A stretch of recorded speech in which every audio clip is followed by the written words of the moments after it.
ఇవాళ చంద్రబాబు 2 నియోజకవర్గాల్లో ప్రచారం చేరున్నారు. మధ్యాహ్నం 12 గంటల 30 నుంచి 1 గంట 30 నిమిషాల వరకు నంద్యాల సభలో పాల్గొంటారు. మధ్యాహ్నం 3 గంటల 30 నుంచి 4 గంటల 30 వరకు చిత్తూరులో ప్రచారం చేరున్నారు. రాత్రి 7 గంటలకు తిరుమల శ్రీవారిని చంద్రబాబు దర్శించుకుంటారు. చివరి రోజు చంద్రబాబు 2 నియోజకవర్గాల్లో పర్యటించబోతున్నారు. ఇదే విషయంపై మరింత సమాచారం మా ప్రతినిధి కర్నూలు నుంచి బసవరాజు అందిస్తారు. బసవరాజు చెప్పండి. బ్రాహ్మణి ఈరోజు ఏదైతే సార్వత్రిక ఎన్నికల ఘట్టానికి ఈరోజు తెరపడనుంది. ఈరోజు ఈవినింగ్ 6 ఎన్నికల ప్రచారం ముగియనుంది. ఈ సందర్భంలో టీడీపీ అధినేత నంద్యాలలో ఒక సభ పెట్టడం, అంటే భారీ సభకు ప్లాన్ చేయడము చేసినట్లు తెలుస్తా ఉంది. అంటే ఏదైతే చంద్రబాబుని ఇక్కడ నంద్యాల నుంచి లాస్ట్ టైంలో అరెస్ట్ చేయడం జరిగిందో, ఆ క్రమంలోనే ఈ నంద్యాల గడ్డ నుంచి ఒక మెసేజ్ అయితే, అంటే రాష్ట్ర ప్రజలకు ఒక మెసేజ్ అయితే ఇవ్వాలని, అంటే ఈ ప్రభుత్వంపై అంటే భారీగా విమర్శలు చేసే అవకాశం కనిపిస్తా ఉంది. అంటే ఈ నంద్యాలలో ఈ సభ అయిన తర్వాత ఈవినింగ్ తిరుపతిని దర్శించుకోనున్నారు చంద్రబాబు.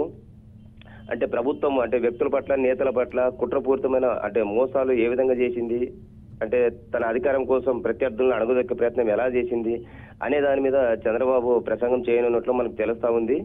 అంటే ఈ కార్యక్రమానికి కూడా నంద్యాల పార్లమెంటు అంటే టీడీపీ నేతలు భారీగా అంటే జన సమీకరణ చేసి భారీ ఎత్తున ఒక సభను సక్సెస్ చేసి ఇక్కడ నుంచే మా గెలుపు మొదలవుతుందని ఒక మెసేజ్ అయితే పంపడానికి సిద్ధంగా ఉన్నట్లు తెలుస్తా ఉంది. అలాగే బసవరాజు చెప్పండి, చివరి రోజు ప్రచారంలో భాగంగా చంద్రబాబు గారితో పాటు ఇంకా ఎవరు పాల్గొనబోతున్నారు కూటమి నేతలు?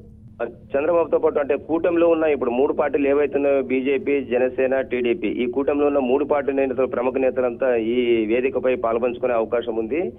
ప్రధానంగా నంద్యాలలో బాగా పట్టున్న అంటే అక్కడ లోకల్ నాయకులు అంటే మైనార్టీ నేతలతో పాటు అంటే భూమా కుటుంబం కానీ, లేదా ఇట్లా బీసీ జనార్దన్ రెడ్డి కుటుంబం కానీ, లేదా ఇట్లా డోన్ నుంచి కోట్ల కుటుంబం కానీ, వీళ్ళంతా ఒకే వేదికపై పాల్పంచుకొని ఈ కార్యక్రమాన్ని అంటే సక్సెస్ చేసి అంటే వైసీపీ ప్రభుత్వానికి ఒక మెసేజ్ అయితే ఇక మీ పని అయిపోయింది, ఇదిగో మా సత్తా ఇది, ఇదిగో మీరు చేసిన తప్పులు ఇవనే ఒక మెసేజ్ అయితే ప్రజలకు అందించే కార్యక్రమం చేస్తా ఉన్నట్లు తెలుస్తా ఉంది. అంటే ప్రధానంగా ఏదైతే ఇప్పుడు ఈ రోజు 6ంటికి ఎన్నికల ప్రచారానికి తెరపడనుందో, ఈ క్రమంలో ఈ అంటే ఈ 2 రోజులు పెద్ద ఎత్తున, భారీ ఎత్తున అంటే ఓటర్లను ప్రలోభ పెట్టే కార్యక్రమం అయితే నేతలు చేయనున్నారు. అంటే వారి పరిధిలో అంటే ఓటర్లకు అంటే డబ్బులు ఎగవేసి అంటే తమను ఆకర్షించుకునే క్రమంలో నిమగ్నమైపోతారు. కాబట్టి ఇంకో రకంగా అంటే చంద్రబాబు ఒక సెంటిమెంట్ గా ఏదైతే ఈ సభ ఇక్కడ ముగించుకొని తిరుపతికి వెళ్ళి దర్శనం చేసి అంటే ఇది ఒక సెంటిమెంట్ గా ఈ సభని ఇక్కడ పెడుతున్నట్టు తెలుస్తా ఉంది. గతంలో కూడా ఇలా చేయడం వల్ల అంటే కూటమి తెలుగుదేశం ప్రభుత్వం అధికారంలోకి వచ్చినట్టు తెలుస్తా ఉంది. Okay, thank you Basavaraj.